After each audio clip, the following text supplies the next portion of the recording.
Muling binalaan ni PNP Chief Ronald Bato de la Rosa laban sa mga tiwaling pulis, partikular na ang mga sangkot sa iligal na droga. Kaya naman payo ni de la Rosa sa mga pulis na ito, mag-awol muna.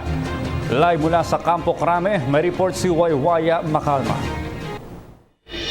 Audrey, nagbigay ng babala si PNP Chief Ronald Bato de la Rosa sa iba pang pulis na nasasangkot sa iligal na droga at iba pang katiwalian na huwag na silang magtangkang pumasok pa at mag-awol na lamang dahil tiyak na kaso ang kakaharapin nila oras na sila ay mahuli sa kanilang mga katiwalian. Ito ang mensahe ni PNP Chief Ronald de la Rosa sa Rizal Provincial Police Office kahapon. Kaya naman galit niyang sinabi sa mga pulis na isa na din sila sa mga dapat sisihin sa paglaganap ng problema ng iligal na droga sa bansa. Dahil sila ang mas nakakaalam ng mga nangyayari sa kanilang tinatawag na area of responsibility.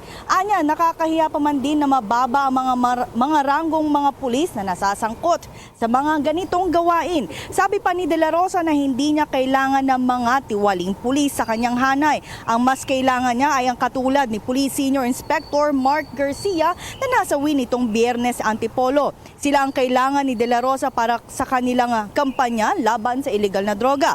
Samantala, naging mahinahon ang pagtrato ni De La Rosa sa dalawang pulis na hinarap sa kanya matapos banggitin ng isang testigo sa Senado.